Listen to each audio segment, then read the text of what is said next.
থাকিম কিন্তু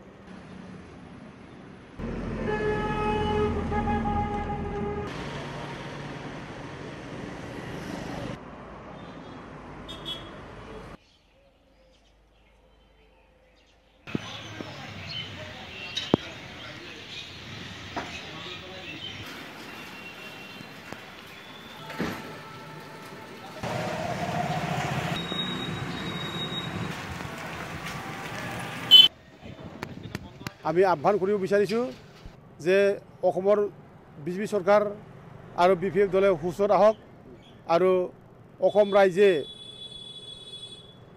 যি আৱাজ উঠাইছে এই আৱাজক শুনক আৰু সংবিধান আৰু আইনক মৰ্যাদা দিয়ক।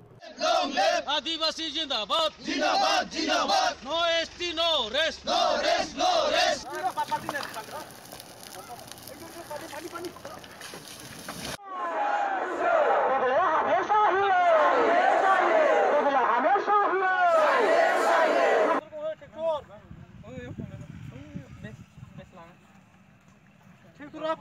जोंनि रायजोआ नोंथांमोनखौ खावलायहरदों जोंनि दैदेनगिरिफोरनि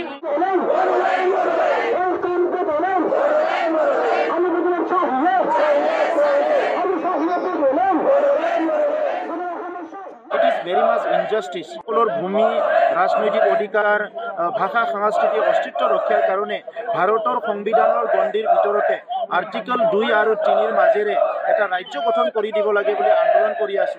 এই আন্দোলনটোক তেখেতসকলে বাহানা লৈ পেলাই বহুতবাৰ আজি ক্ষমতালৈ আহিছে, ৰাজনৈতিক ভাৱে তেখেতসকলে দেশ চলাবলৈ ৰাজ্য চলাবলৈ সুযোগ পাইছে, কিন্তু অৱশেষত তেখেতসকলে কমপ্লিটলি আমাৰ যিটো ন্যায্যতা সেইটো আওকাণ কৰি পেলাই আজি 6 জনগোষ্ঠীক জনজাতিকৰণ কৰা ইস্যুটোহে আগত লৈ আহিল। আমাক যেনেকৈ বিট্ৰে কৰিলে, যেনেকৈ আমাক প্ৰতাৰণা কৰিলে, ইয়াতকৈ আৰু দুখজনক ঘটনা আৰু একো হ'ব নোৱাৰে।